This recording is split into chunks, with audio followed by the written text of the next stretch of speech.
रामचन्द्राय जनकराजचामनोहराय मामकाभीष्टदाय महितमङ्गलम् रामचन्द्राय जनकराजचामनोहराय मामकाभीष्टदाय महितमङ्गलम्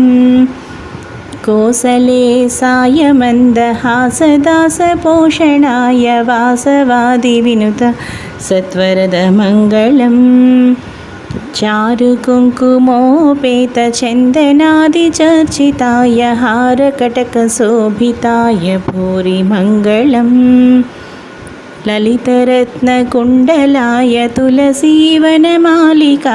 जलजसदृशदेहाय चारुमङ्गलम् देवकीसुपुत्राय देवदेवोत्तमाय चापजातगुरु